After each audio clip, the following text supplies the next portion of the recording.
एक गांव में दो किसान रहते थे।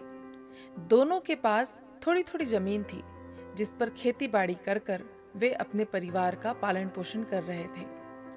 उनका जीवन जैसे तैसे कट रहा था। एक दिन अचानक दोनों की एक ही दिन में एक ही समय पर मृत्यु हो गई। तो यमदूत उन्हें लेकर यमराज के सामने पहुंचे। यमराज ने दोनों किसानों से एक सवाल किया।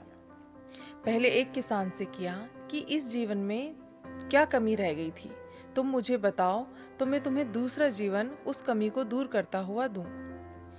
यमराज का ये सवाल सुनते ही वो किसान तो भड़क गया। उसने कहा, आपने मुझे इस जीवन में दिया ही क्या है? मैं जैसे तैसे अपने परिवार का पालन पोषण करता रहा। हमने कभी भरपेट खाना नहीं खाया, रूखा सूखा जो मिलता था खा लिया, कभी अच्छा पकवान नहीं खाया। और तो और कोई मुझे जो थोड़े बहुत पैसे मिलते थे वो कोई ना कोई आकर मुझसे ले लेता था। तो आप अगला जन्म मुझे ऐसा दें कि मुझे कभी किसी को कुछ ना देना पड़े, मेरे चारों तरफ से लोग बस मुझे पैसा ही देते रहें। तो यमराज ने कहा, तथास्तु। और वो उसे दूसरे जन्म के लिए भेज दिया। फिर दूसरे किसान से भी यमराज ने यही सवाल किया कि तुम्हारे इस जीवन में क्या कमी रह गई थी, तुम मुझे बताओ, तो मैं उसे दूर कर कर तुम्हें अगला जन्म दूं। तो उसने यमराज के हाथ जोड़े और कहा कि प्रभु, आपकी बहुत कृपा कि आपने मुझे और मेरे परिवार को कभी भी भूखा नहीं सोने दिया। हमारा जीवन सुखपूर्वक बीतता रहा, लेकिन मुझे सिर्फ एक ही बात का गम है कि मेरे घर पर अनाज कम होने की वजह से कभी कभी कोई साधु संत या कोई आ जाता था मांगने के लिए और भोजन पानी के लिए, तो हमारे पास व्यवस्था नहीं होने के कारण उन्हें भूखा ही लौटना पड़ता था। तो प्रभु, आप मुझे अगला जन्म ऐसा दें कि मेरे घर से कोई भी भूखा प्यासा ना लौटे।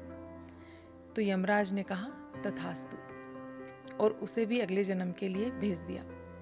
दोनों का जन्म फिर से उसी गांव में हुआ और एक ही समय पर हुआ। किंतु जिसने ये कहा था कि मुझे कभी किसी को कुछ ना देना पड़े, लोग मुझे ही पैसा देते रहें, चारों तरफ से मुझे पैसे मिले, वो किसान उस गांव का भिखारी बना। जो भी उसे देखता उसे पैसे दे देता। और जिस किसान ने ये कहा था कि मेरे घर से कभी भी कोई भी भूखा प्यासा ना जाए, वो किसान उस गांव का सबसे अमीर व्यक्ति बना। तो दोस्तों, ये कहानी हमें ये सिखाती है कि जीवन जीने के दो नजरिए होते हैं, सकारात्मक भी और नकारात्मक भी। हमारा ध्यान हमेशा उन्हीं चीज़ों पर रहता है जो हमारे पास नहीं होती, और जो हमारे पास होती है उसके तरफ हमारा कभी ध्यान ही नहीं जाता है। ये कहानी हमें सकारात्मक होकर जीना सिखाती है। हमें ये बताती है कि जो चीज़ हमारे पास है उसके लिए हमें शुक्रगुजार होना चाहिए, ईश्वर का धन्यवाद देना चाहिए और उसे आनंद से भोगना चाहिए। तो अपना नज़रिया जीवन जीने के लिए हमेशा सकारात्मक रखें दोस्तों।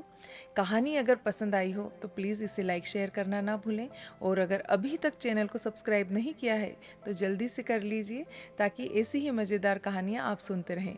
राधे राधे। Thank you.